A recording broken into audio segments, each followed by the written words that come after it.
Welcome to the Korea Now podcast. I'm your host, Jed Lea-Henry, and on today's show, we have Ben Young. There is an image people have in their heads of North Korea, that of an isolated country, a hermit kingdom, someone that doesn't reach out to the world, someone that stays inside their own skin and avoids contact with other nations. But that just has never been the case. Most people are fully aware of North Korea's two big brothers, China and the Soviet Union. The two countries that got them through the Cold War, many believe. The two countries that set them up and supported them. But this focus comes at the expense of the much larger focus of North Korea's foreign policy. The massive foreign outreach that they had during the Cold War to a series of non-state actors and to a whole range of countries in the global south. On today's podcast with Ben Young, we're going to walk through a series of these case studies and examine just what North Korea were doing, just what they were trying to reach out to. And this is a picture that scatters wide across the globe. North Korea armed rebels in Uganda, in Angola, and they armed Robert Mugabe's government in Zimbabwe. In return, they got hard currency. They got access to uranium reserves. And from Zimbabwe, they acquired a whole series of exotic animals for the Pyongyang Zoo. North Korea supported Nelson Mandela in South Africa. He supported the fight against apartheid. And this relationship with South Africa continues today, despite South Africa's insistence that North Korea denuclearize, just as they did previously. And the African continent in general became a huge focus for North Korea. This was a newly decolonized area of the world. And North Korea were desperate for votes in the United Nations. They were competing with South Korea in the same way that China competed with Taiwan. They wanted to be recognized as the only legitimate Korean government. So they built statues. They gave arms. They supported dictatorships. They did whatever they had to do to be recognized at the expense of South Korea. But these relationships would always turn sour. North Korean embassies were always left to their own devices. They weren't properly funded by Pyongyang. So for these distant outposts to survive, they had to make their own money. And to do this, in Europe they traded drugs. In Pakistan they traded alcohol. And in Africa they traded ivory. Beyond the competition with South Korea, North Korea had something else up their sleeve. They wanted to cause havoc across the world, not just for America, but for allies of America as well. So they funded Palestinian rebels. They funded Hezbollah. They gave funds and resources to Puerto Rican independence activists, and they invited domestic American radical groups such as the Black Panthers to come to Pyongyang and to share resources. Despite in many ways being a deeply racist country, they also held themselves out as a bastion of race relations. They were fighting the world's great injustices. They spoke of the need for a post-racial society, a socialist paradise. But at the same time, they would never give away their own deeply racist ideas about the importance of a pure Korean bloodline. Soon enough, Kim Il-sung found a natural ally in Fidel Castro. They were both guerrilla leaders. They both fought in their revolutions. They learnt a very sharp nuclear lesson from America's invasion of Grenada. They developed very strange admirers, such as East German neo-Nazis and international environmentalists. They hosted international denuclearization conferences and sung the need for a nuclear-free world, at the same time seeking to execute, assassinate any important South Korea leader or defector that would speak out against them. And behind the whole process was this constant need to build the cult of Kim Il-sung around the world. To sell internationalist ideas, but only insofar as they had domestic importance to North Korea themselves. This was a period of foreign policy defined by the need for hard currency, the need to be recognized at the United Nations, and the desire for alliances against common enemies. In today's podcast with Ben Young, we're going to dig into all these studies. We're going to look into what this foreign policy was all about and really explain just what North Korea were trying to do and why they reached out so far and so wide to such a strange group of friends and allies. As always, if you enjoyed the podcast and you consider it in any way valuable, please consider donating at the Patreon account attached to this podcast, www.patreon.com/Jed Lea-Henry. So, without any further delay, this is Ben Young.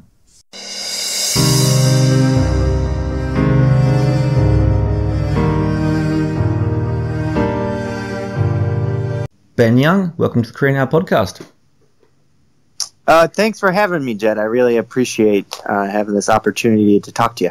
Not a problem. So we're going to be walking through North Korea's Cold War allies. So not so much the larger ones, which people tend to focus on, China, the Soviet Union, but this whole array of smaller and non-state actors. So what was that period about? What was North Korea trying to reach out to? And more importantly, how did you come about this research? Yeah, so my dissertation at George Washington University that I just recently defended about a month ago revolves around North Korea's relations with the global South.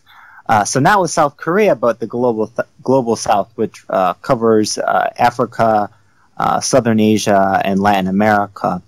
And basically, my dissertation argues that North Korea was a lot more of an internationalist player during the Cold War era than we'd like to think of North Korea today. So typically labels such as isolated, hermetic, rogue get kind of stamped on North Korea, contemporary North Korea. But my argument is that North Korea during the Cold War era was a very highly active agent on the international arena, and most of this took place in the Third World.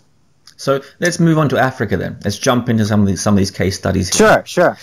So I read in some of your work that what North Korea would do in Africa, now before we get onto specific countries here, is it seemed to be that they were having a diplomatic battle with South Korea. They were trying to win votes in the United Nations in the same way that China and Taiwan were fighting as well at a similar time. Yeah, so originally my dissertation was going to look at inter-Korean competition in the Third World, and a lot of that was going to focus on Africa, but I decided just to mainly focus on North Korea because that's what I was primarily interested in. But I still talk a lot about South Korea in my dissertation, and the reason is that North Korea saw itself and still sees itself as the true legitimate Korean government, and tried to earn diplomatic recognition via Seoul from newly independent third world countries. So the primary arena for this was Africa. There are a lot of newly independent countries that had recently decolonized in the 1960s and 70s. So you'll have some really interesting inter-Korean competition on the ground level. I'll give you an example. In the country of Gabon, North and South Korea were basically willing to dole out aid to Gabon's government. And so you have some really petty disagreements. So you have South Korea. There was a South Korean shop in the capital city. And so North Korea asked for permission to establish a shop of its own that featured North Korean products.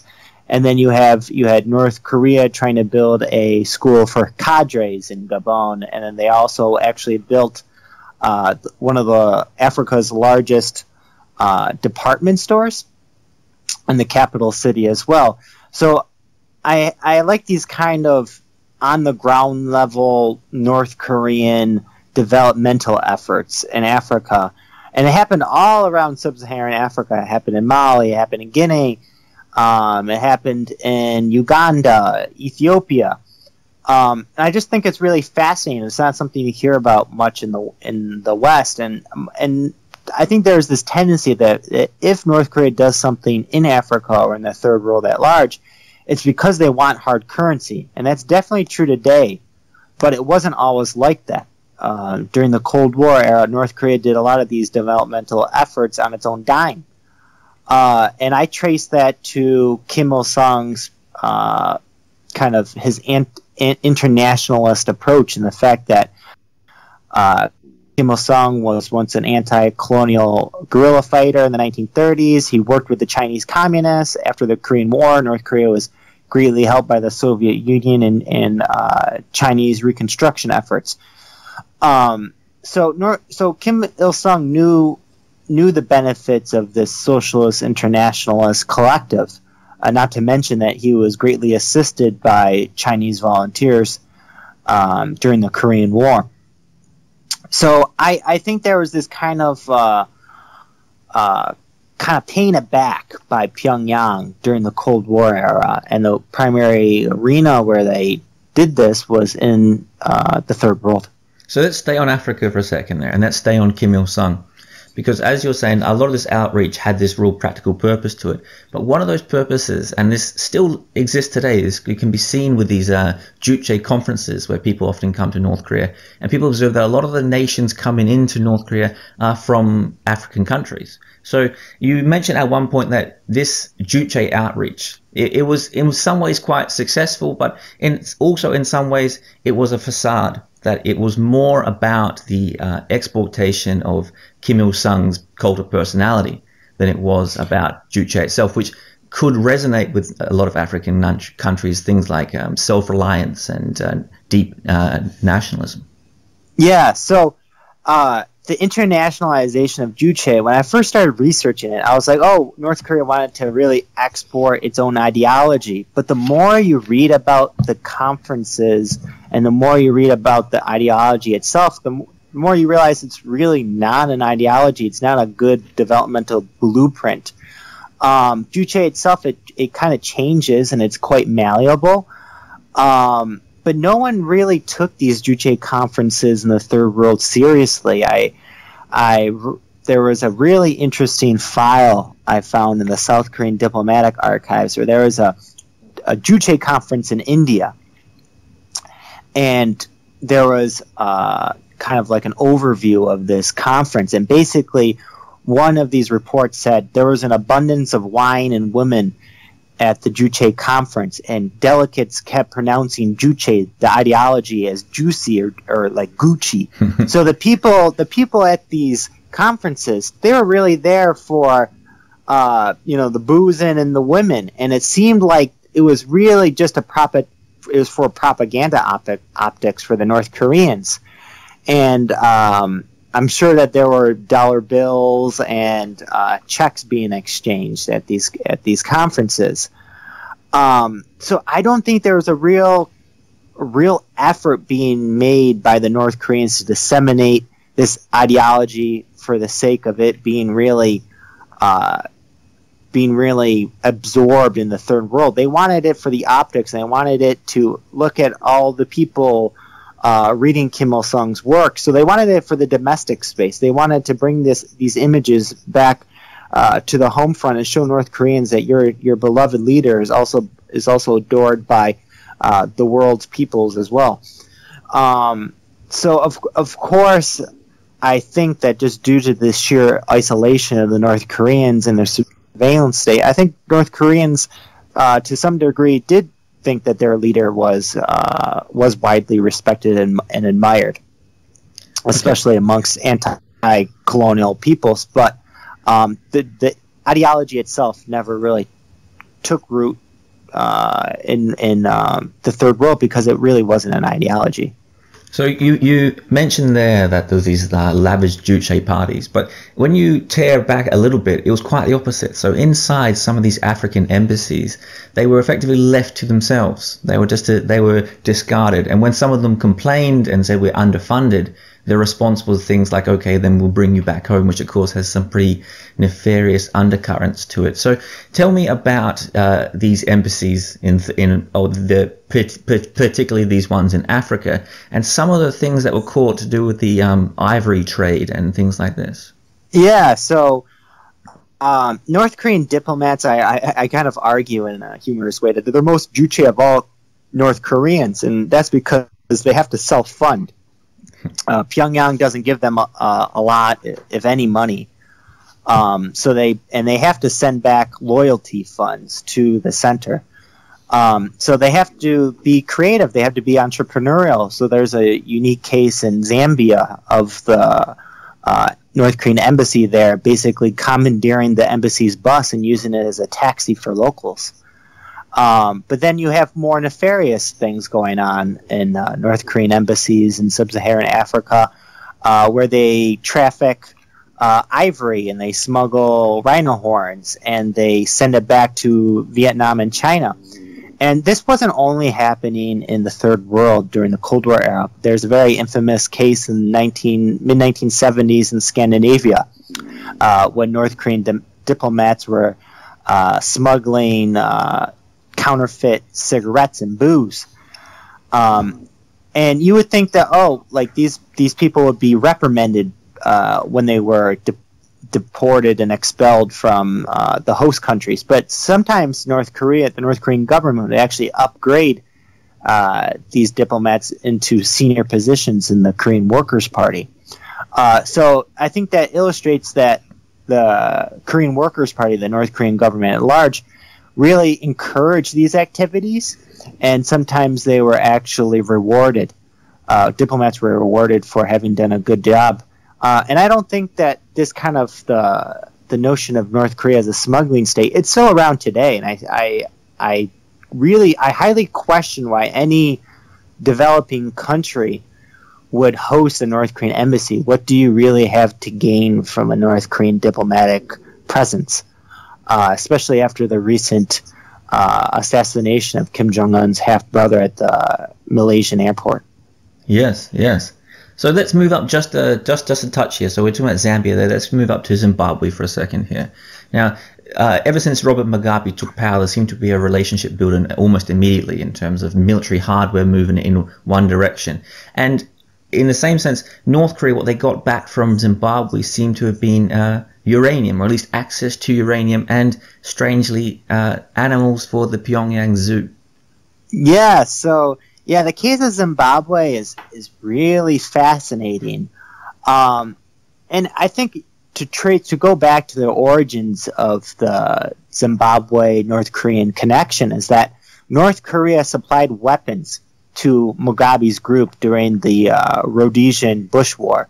So this was basically the liberation war against the Rhodesian white minority regime. So not everything that North Korea did in sub-Saharan Africa was for nefarious means, and so that's one of the kind of the tensions that's in my dissertation, is that I don't want to portray the North Korea as a benevolent state or a friendly country by any means, but in many respects it did fight apartheid, it did fight white minority rule in sub-Saharan Africa, and that is a noble cause. Cuba did a similar thing, but so North Korea gave weapons to Mugabe. Mugabe then visited North Korea once he gained power in the early 1980s, and he thought North Korea was fantastic. He came back from Pyongyang and he wanted to model his nascent state on North Korea. He liked the personality cult. So there was a kind of a personal comradeship between Kim Il-sung and Robert Mugabe as well. And then it started into getting into animal exchange. So Pyongyang Zoo, they wanted some exotic animals, so Robert Mugabe sent them, I believe, elephants, I think rhinos and giraffes, and I think most of the elephants died in Pyongyang because the climate change, the sheer difference in temperature between Harare and Pyongyang has to be startling for these animals, and I'm sure North Koreans were not at all adept at proper zoo management. So you have this, and then North Korea, they also were very interested in the yellow cake uranium in Zimbabwe. And while there are some reports that North Korean technicians were there scouting out uranium, there's really no reports that they actually there's really no definitive reports saying that they obtained it. But I'm sure there's some secretive stuff out there that we don't know yet that might be revealed in 30 years' time. Yeah, but there was a massacre that they were heavily implicated in, I believe, in a yes. So North Koreans weren't involved in what they called the Gugurahundi massacre, and Gugurahundi massacre was basically a way for Robert Mugabe to wipe out political rivals, and especially members of a rival ethnic minority called the Ndebele. So this happened in about the mid-1980s, 1983, 1986, just thereabouts. And North Korea, they sent around 100 military instructors to teach Mugabe's elite forces basically kidnapping techniques and guerrilla warfare tactics and fight counterinsurgents. And these North Korean trained what they called the 5th Brigade, then went to the Metabele land, which is where the Ndebele ethnic minority lives, and they killed more than 20,000 people. And Robert Mugabe said these were political dissidents, but of course that's not true. Most of these were civilians, and it almost amounted to an ethnic genocide. And North Korea, a lot of North Korean equipment were used in this brutal massacre, and members of this ethnic minority, the Ndebele, they still harbor really a lot of animosity towards the North Koreans. So there's this moment here. So you mentioned South Africa there and the fight against apartheid, and they also supported rebels in Uganda and Angola and places like this. So this sort of broad scale sort of support of rebel uprisings and anyone that has a sort of anti-imperialist bent. But at one point you write a fascinating article that's back in North Korea in 1984. And this has got to do with a group of African students who move across to North Korea, and then they protest themselves inside North Korea. Something you can't imagine seeing today, but a large-scale public protest. Yes, yeah. So I interviewed a former Ghanaian student who studied in North Korea in the 1980s, and he now lives in Boston, and his life is absolutely fascinating. And he studied at Wonsan Agricultural College. He was studying agricultural development. His government had sent him to North Korea to learn how to conduct self-reliant agriculture. But they did not have the best conditions at their university dormitory, and they suffered from a lack of clean water. So this group of international students, most of whom were from African countries, they protested. They were going to march from Wonsan to Pyongyang, which is not a close distance. And North Korean authorities quickly put an end to that, because God forbid North Korean people see foreigners protesting. They might get their own evil capitalistic democratic thoughts that they too could uprise against their authoritarian government. But they were quickly, the North Korean authorities did give them water, clean water, bottled water, and the protest was by all accounts successful. But they basically, the African students, they were shuttled quickly back to their university and told not to do that again. So that's probably one of the few real documented cases of a protest in North Korea, but it was not done by North Koreans. It was done by foreign students. Yeah, so we're talking about Africa here, so let's bleed this out a little bit here. So there's a strange sort of dichotomy here with this huge support from North Korea for African countries and for people of different races, but North Korea doesn't seem to share the same ideology inside. They're willing to support them, but they don't want them. And you make this claim during one of your articles here that during the Korean War, North Korea dropped leaflets on the American soldiers trying to target the black American soldiers, saying, "Why are you fighting in a white man's war?" But they deliberately left out any sort of hope that you should swap sides and come fight for us. They didn't want them in North Korea fighting for them. This was not a racial paradise. Yeah, so that is one of the stark differences between the Soviet Union and North Korea during the Cold War era, is that Soviet Union welcomed a lot of African American workers to work in Soviet factories because they wanted to represent the Soviet state as a raceless society. North Korea never embraced that, but I don't want to. In my dissertation, I highlight this more, but North Korea did not absorb foreigners into their society, but a lot of other communist states did the same. So East Germany, actually, they wanted to make foreign students and foreigners living in the country into ideal communists, but they didn't want you to make you into Koreans. And East Germany, there's recently read an article about Namibian students in East Germany during the Cold War era, and they wanted to make Namibians into ideal communists, but not into Germans. So I think that this has more to do with North Korea's totalitarian system, communist system at large, and just a fear that foreigners were going to pollute their democratic ideas into the local population. Soviet Union was part of a bigger superpower competition with the United States, and I think that's why they embraced African American workers. And there are still several instances of racism in the Soviet Union. For example, African students were routinely spat at in Moscow, and there's also some instances that I read in my former master's thesis advisor's book, Dr. Meredith Roman. She wrote a book called Opposing Jim Crow that specifically looks at Soviet indictment of American racism.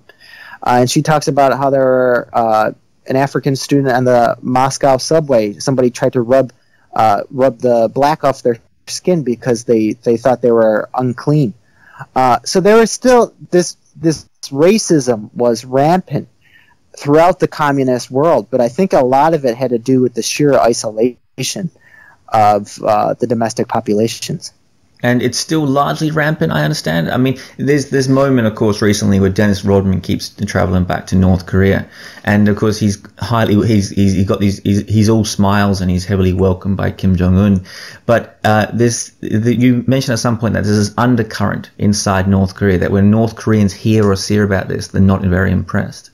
Yes. So I would have to say that since the end of the Cold War era, North Korea has really embraced militant nationalism as its dominant ideology, and kind of the Stalinism has taken a back seat.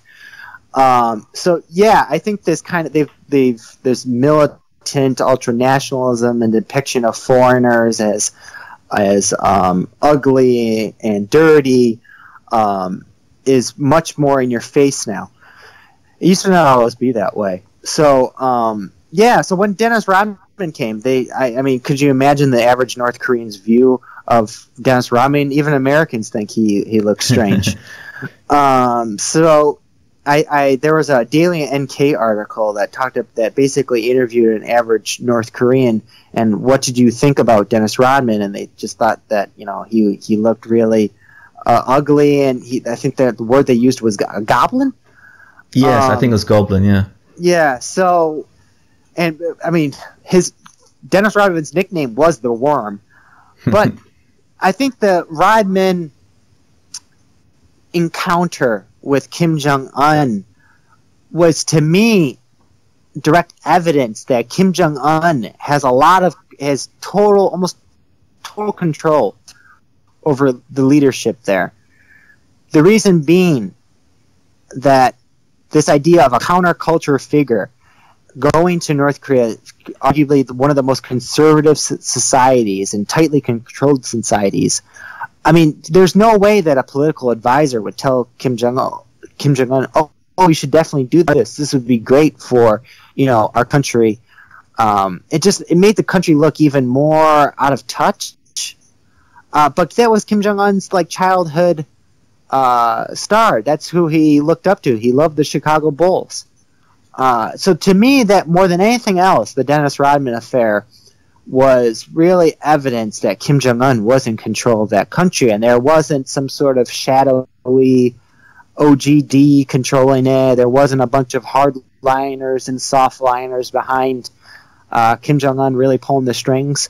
And you see that up front today in the Trump-Kim summit, that Kim Jong-un is a statesman in his own right, and despite the fact that he is in his early 30s, he's quite witty, he's quite strategic, and he wants to kind of take on the regional players.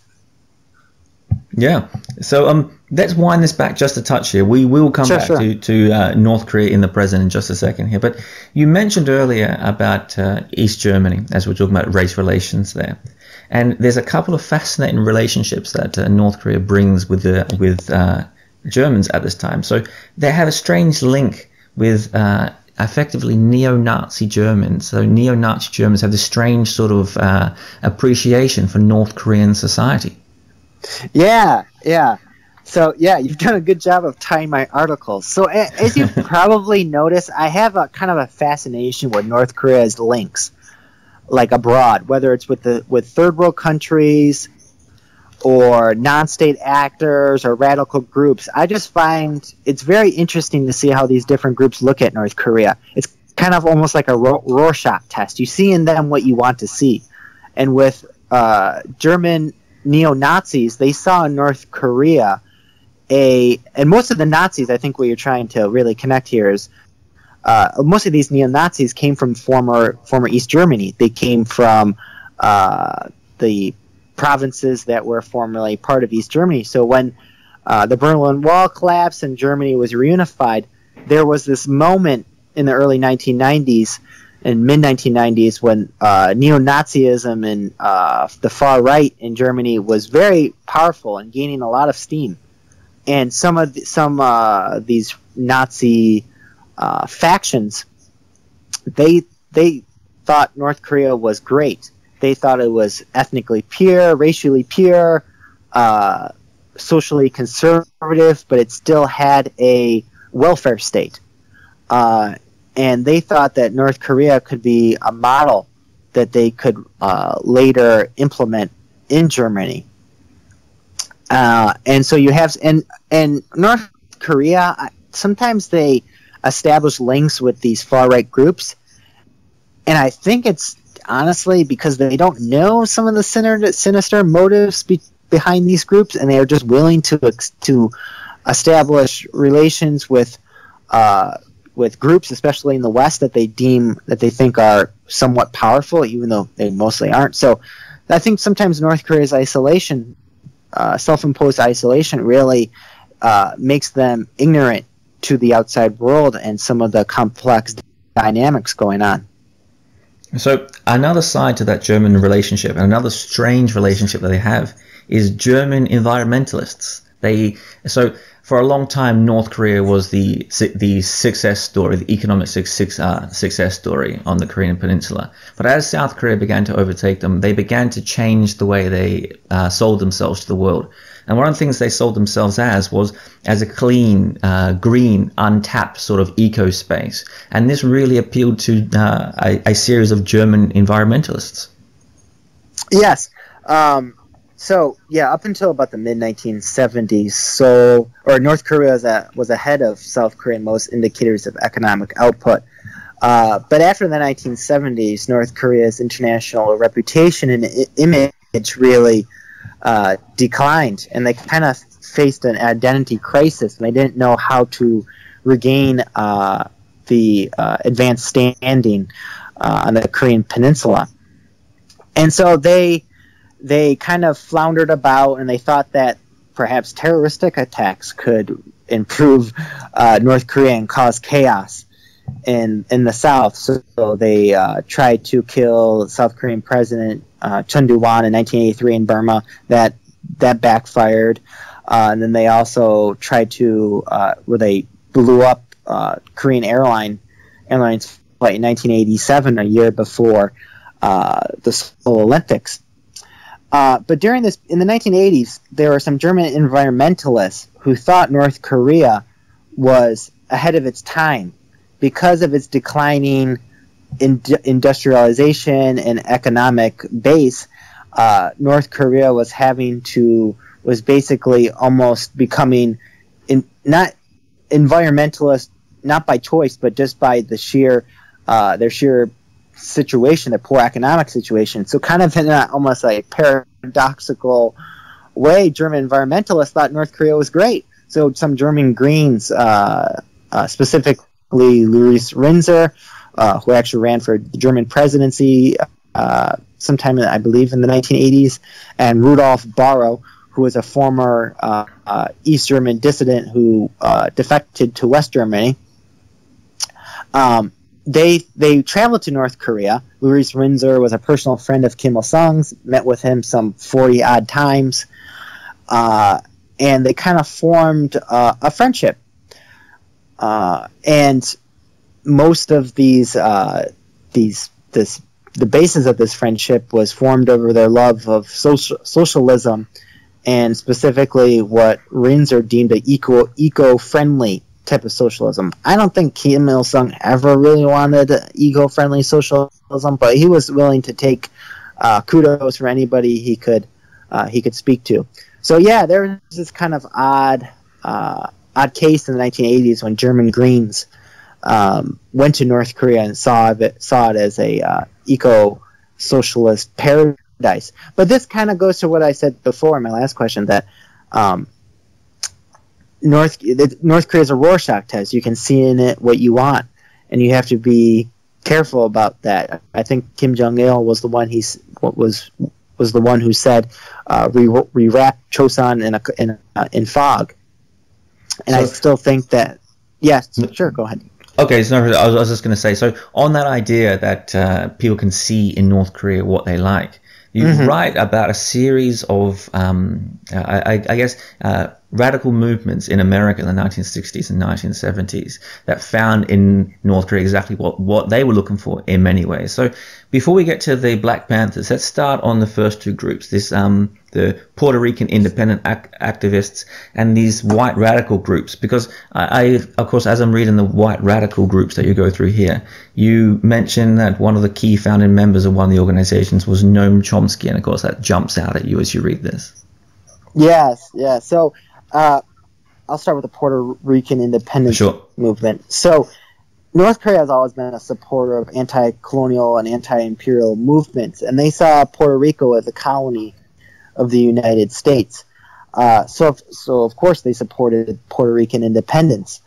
And North Korea was also very highly active in the Caribbean region during the Cold War era. They had very close relations with Grenada, the small spice island that was invaded by the Americans in 1983. And of course they had very close relations with Cuba. And Kim Il-sung had close friendship with Fidel Castro. So Puerto Rico was obviously not a cause that was close to North Korean hearts, but it was a movement that they supported, and members of the Puerto Rican independence movement traveled to Pyongyang in the 1960s. But it wasn't a really close relationship. But as far as white radicals, so there were white leftists during the civil rights era in the United States. Specifically, there was a center, a North Korean funded center in New York City called the American Friendship and Information Center, and Noam Chomsky was a member of this group, and they saw North Korea as kind of a stalwart of anti-imperialism, and they thought North Korea was the true Korean state, and South Korea was just a U.S. puppet.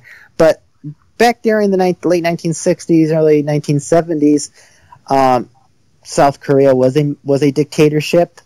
That was during the Park Chung-hee years. So, of course, there is a difference between totalitarianism and authoritarian dictatorship, such as Park Chung-hee's after the Yushin Constitution. But I think some of these Western leftists and academics and radicals, they had too much of a third worldist sensibilities, and then they had rose-colored lenses when it came to North Korea and also Maoist China. And then when it comes to the Black Panthers, my master's thesis concentrated on this topic, so it's one that's very near and dear to my heart. And I've published a bunch of articles about this, so those articles could do a lot more justice than what I'm about to say in the next 30 seconds or so. But I'll give you the SparkNotes version. Sure. In 1969, Eldridge Cleaver, who was one of the main members and leaders of the Black Panther Party, he went to North Korea for a journalist conference, and he came back to the United States raving about North Korea. He thought it was the next greatest thing. He thought he had finally found a true socialist paradise.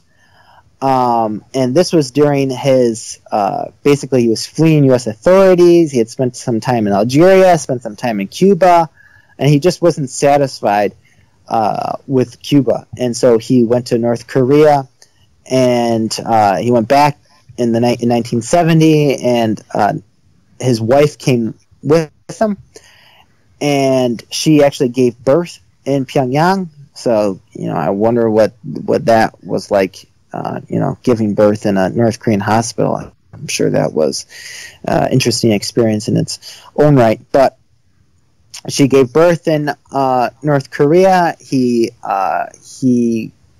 wasn't in North Korea the entire time, but Kathleen Cleaver was given true, genuine hospitality. She was living out on the outskirts of Pyongyang, and several other Black Panther members traveled to North Korea in 1969 and 1970. And the downfall of the Black Panther Party-North Korean relationship was when Eldridge Cleaver was effectively booted out of the Black Panther Party leadership, and the FBI was basically tearing apart the Black Panther Party from its inside with spies and informants. But out of all the U.S. radical movements that had any sort of relation or affiliation with North Korea, the Black Panther Party had the strongest. And it's because North Korea, they strongly supported black self-determination. They supported black freedom and civil rights groups. So I've seen articles in the Rodong Shinmun and in several other North Korean newspapers that talk about the horrible nature of U.S. racism and the urban riots in the late 1960s. And so this is very different from North Korea today, which called Barack Obama a black monkey. And so there is kind of I think there's a lack of historization when it comes to North Korea in the present day, and that North Korea wasn't always this militant nationalistic state.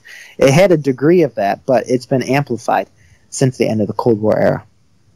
So let's move on to another challenging country here. So you mentioned just earlier about Grenada, but let's start first on Cuba. So there is seems to be a much closer relationship between Castro and Kim Il-sung here, and they share more than just communism here. They both have the same sort of origins. They were both guerrilla fighters. They both came to power. They both then eventually moved all their old guerrilla fighters into power themselves, and they seem to have a very close relationship over the years. And at a time, even Che Guevara traveled to North Korea and then reported back.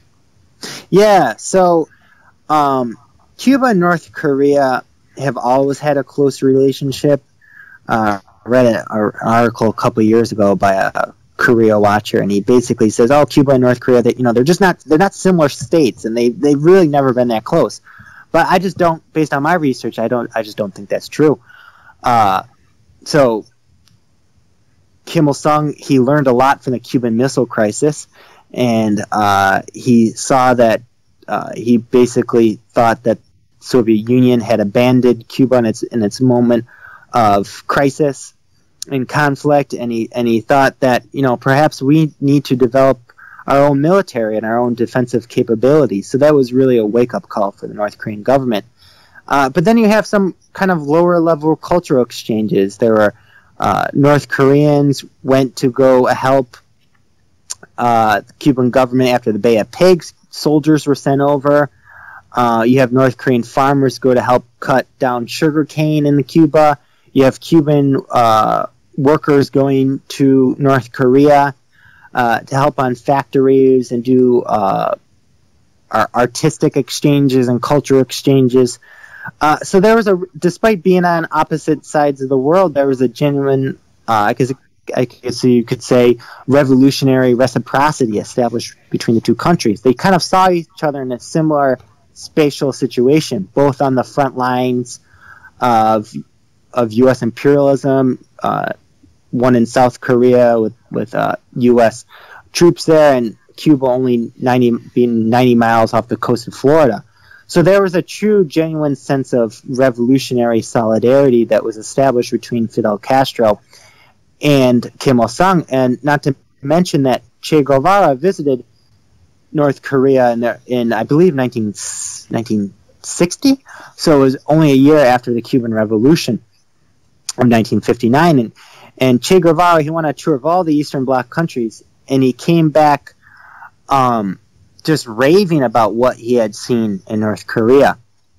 He said that it was just a country that had rapidly industrialized, and it had basically had resurrected itself from the ashes of war. And after Che Guevara's death in Bolivia, in the Bolivian jungles, Kim Il-sung really adopted Che Guevara's revolutionary fervor, and he said that may there be tens of thousands of Che Guevaras across Asia, Africa, and Latin America. And that famous image of Che Guevara was actually not frequently, but it periodically appeared in the Rodang Shinmun. So I think that's very interesting, and the fact that there were two different socialisms. So Cuba never had the personality cult of North Korea, and that the Kim family regime adopted. I think it was Castro who said, "Please, never build a statue of me." And they were Cuban socialism was just never as much of a police state and a surveillance state as the North Korean version. But despite that, they really did form a close bond, and that still is intact today. There's a Cuban embassy in Pyongyang.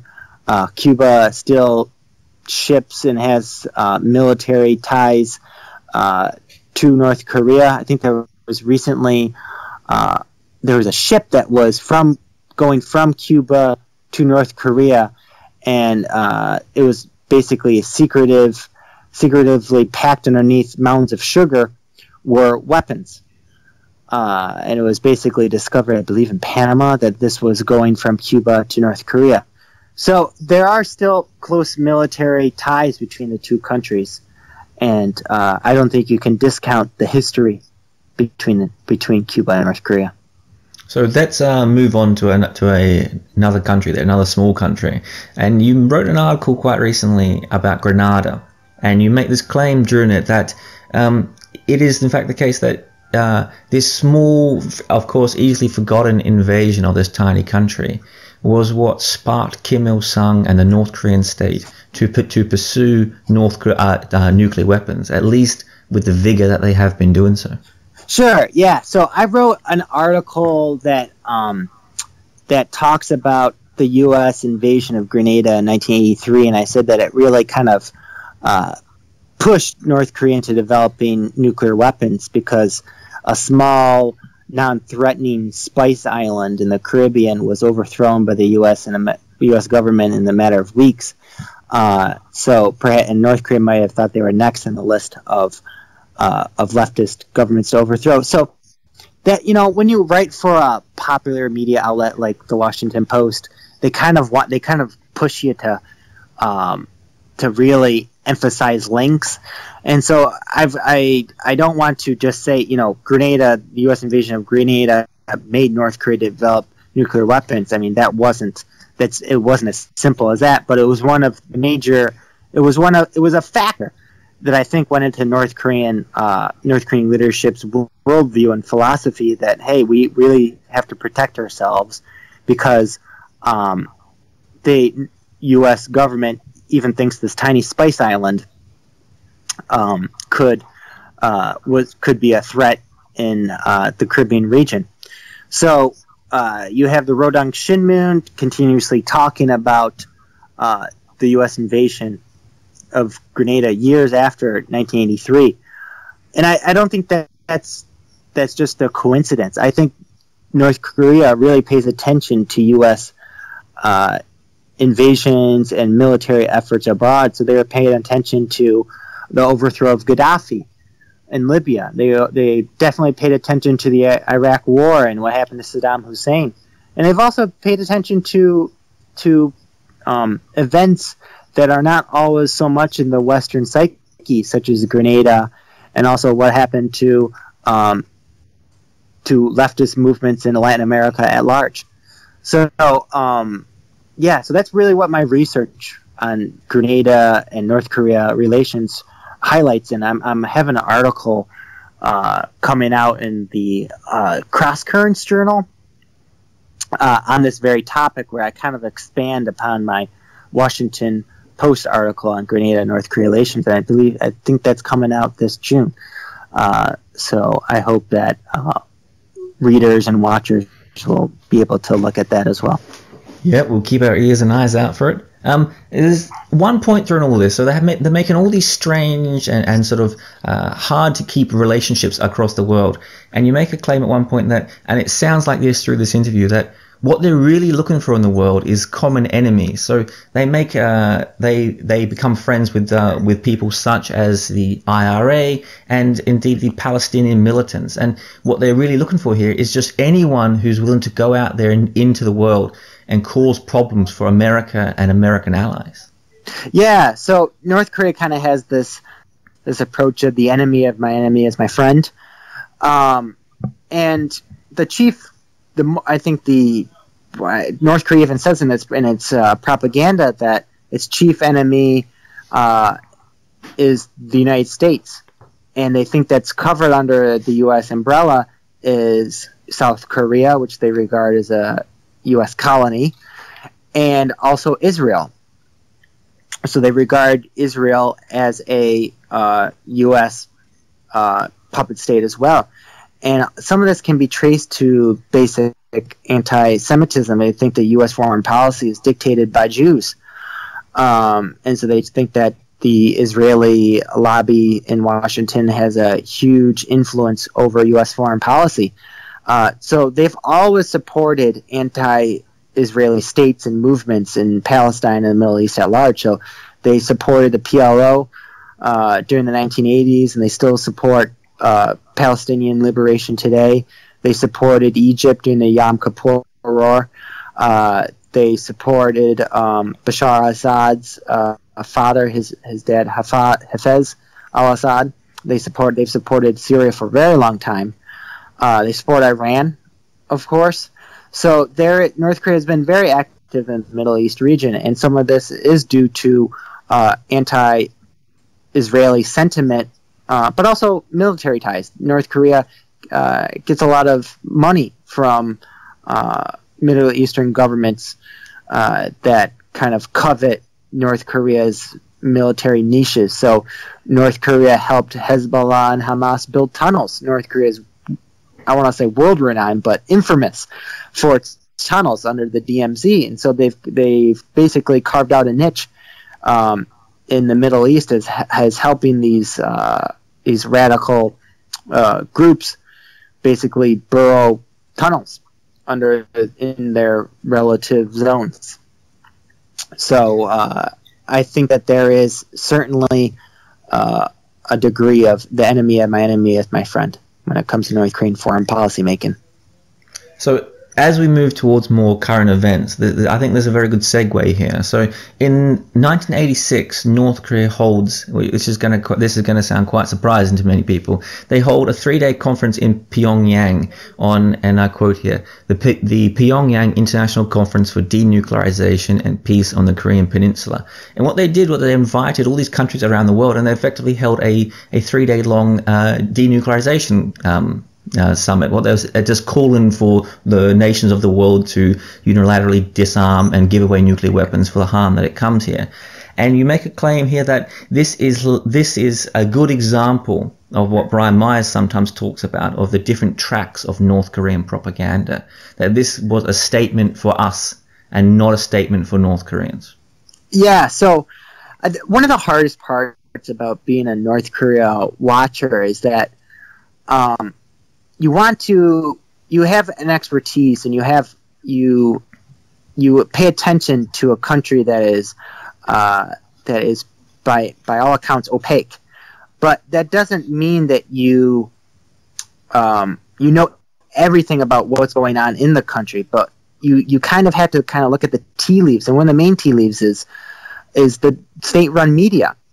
But sometimes the North Korean state-run media, it purposely contradicts was going on behind the scenes. So during the mid-1980s, so North Korea was starting to develop nuclear weapons and really starting to go on that path, forge that path in its foreign media, so media that is oriented towards foreigners, so English language propaganda. They talked about a denuclearization conference in Pyongyang that was being held. They talked about establishing a nuclear weapons-free zone in Northeast Asia. And I've kind of seen that talk creep back in in regards to the recent inter-Korean summit where Kim Jong-un talked about denuclearization. So there's this question, what does denuclearization mean to North Korea? And it definitely doesn't mean that only North Korea denuclearizes. I think it's been accepted by most serious North Korea watchers that it also means that the U.S. nuclear umbrella no longer extends to South Korea. Up until 1992, North Korea did have nuclear weapons stationed in South Korea. That's no longer the case. Nuclear umbrella definitely extends to South Korea. But I think that's one of the things that Trump administration and the Kim family regime need to seriously talk about in the upcoming Trump-Kim summit is what does nuclearization mean to both parties? Because I definitely think it doesn't mean the same thing to both. And well, let's walk into those summits then. Let's talk about them because during that conference that we mentioned there in 1986, North Korea was actively pursuing nuclear weapons. They had been doing so since 1956.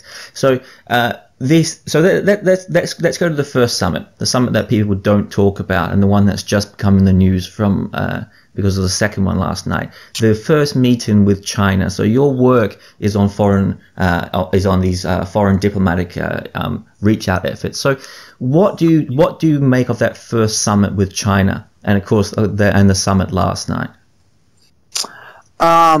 So the first summit when Kim Jong-un went to China, I was surprised that it happened so suddenly and that we were taken off guard. And I think that is further evidence that we as much as we think we know what's going on with North Korea's foreign policy making, they still really do rely on China to some degree. And that's not just based on economics. The North Korea-China relationship has been deeply rooted in history.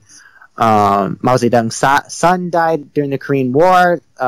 Millions of Chinese soldiers died during the Korean War. There are cultural, political, and ideological connections between the two parties, and I don't think those should be discounted. I think here in the West we tend to discount ideology and spotlight economics, but it doesn't just always come down to economics with North Korea. Is Kim Jong-un there effectively running his lines past Beijing first, getting approval of what he's going to ask for and the pathway forward? I think he wanted to. I think that was definitely part of it. He wanted to basically just tell Xi Jinping, the China-North Korea relationship has been deeply rooted in history. We've always been there for each other. That's the famous montage that North Korea-PRC relationship is as close to lips to teeth. Of course, it's no longer that close. I think China gets really frustrated with North Korea. They basically just want Pyongyang to adopt the Chinese style of economic reforms.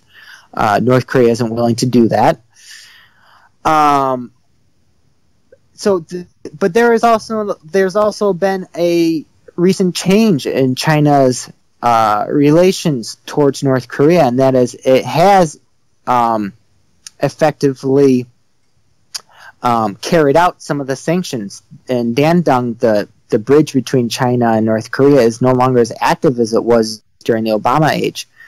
And I think a lot of that has to do with Trump and the fact that I think China is distinctly worried that Trump might start a war in Northeast Asia. China prefers stability over everything. Trump's maximum pressure, as much as I don't like the man himself, I think to some degree has worked. and it has forced North Korea, specifically Kim Jong-un, to become an international agent. I think some of that is also because Kim Jong-un wants to be out and about, and he wants to project an image to his to political figures back home and to the domestic population. But some of it is necessary. So I think that Trump's maximum pressure has worked in many ways, and I think that it takes a renegade like Trump to basically force the situation. But now comes a really, really difficult part, and one that I'm not sure he's prepared for, the Trump administration at large is prepared for. I recently read today that Mike Pompeo referred to Kim Jong-un as Chairman Un, which is just, Kim, his last name is Kim, and he's not chairman. So I just hope they're getting expert advice from seasoned diplomats and people in the Beltway community that have past history dealing with North Korean negotiators, because North Korean negotiators are very, very, very good. And Trump and his team needs to be prepared, and they need to be willing to give a little to North Korea, but also not give away too much. And just most of all, just reassure our South Korean allies that we have their back as well. But I take it from what you mentioned just before that you expect that this is not a real, genuine effort from North Korea, that this is maybe once again a part of that external track propaganda just for us. No, So I hate to be so cynical, but when you're a historian of modern Korea and you keep seeing North Korea renege on peace offensives and genuine shows of solidarity from their South Korean brethren, and North Korea continuously just goes behind their back, and also they went behind the 1994 Agreed Framework of the U.S. and they were developing nuclear weapons behind the scenes. So I don't think that you can, if they say they're going to denuclearize, I don't think they're actually going to do it. They may say, all right, we're going to get rid of, we're going to invite you journalists in and a team of inspectors in. We're going to get rid of this one, the main nuclear facility. But you don't know what's happening under the ground. North Korea has vast underground facilities. They have they are very. I think there was a CIA report that once referred to them as the mole people, and you can't always track what's going on beneath the ground. So that's a protection that they built a number of years ago to effectively so they can't be bombed anymore. So the people and the military and everything else can move underground. Yep, they learned that during the Korean War when they got bombed the heck out of by the U.S. Air Force. So they've learned lessons from history, and they don't see the world in 4 to 8 year terms as U.S. presidents do. They're really planning for the long term. So I think Kim Jong-un, he really does want to develop his nation's economy. Now that they have the nuclear development in place, I think that he wants to develop the economy, but there's a stranglehold put on that by U.S. sanctions. So he's willing to give a little as long as there are some economic motives in place. So he's looking at the long term. He's in his early 30s, and I think North Koreans, especially in Pyongyang, they're starting to become more consumerist. So as a final question here, let's finish on Kim Jong-un. So you mentioned earlier about him killing his half-brother, and of course there's little doubt that something like that could have happened without it coming from Kim Jong-un. And this has been played out previously across North Korean history. They have this long history of trying to assassinate political opponents, ex-family members, and defectors across the world. So the real question is, do you see anything different from Kim Jong-un? Should we expect a different foreign policy, or is he effectively in a trap of sorts? He has to continue the same sort of policy, and it's in his interest to do so.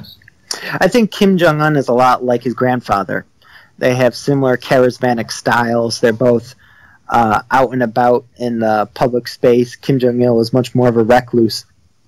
Kim Jong-il is much more of a recluse. But Kim Jong-un, he's already traveled abroad.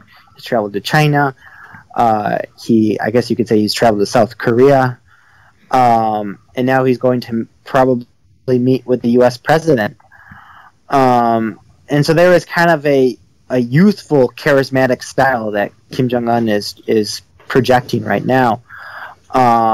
So as far as his foreign policy making, I think there are some distinct similarities with his grandfather, but he still needs the support of the Korean Workers' Party and the military back home. But it's a monolithic ideological system, and if the Kim family regime falls, then the system will fall too. And you could see that his half-brother was killed in the Malaysian airport. I don't think that was a coincidence. I think that there is this Paektu, what they call the Paektu revolutionary bloodline, is very important for North Korean popular support, that if you're a member of the Kim family, you can be a leader. So Kim Jong-un killing off his half-brother was part of the strategy.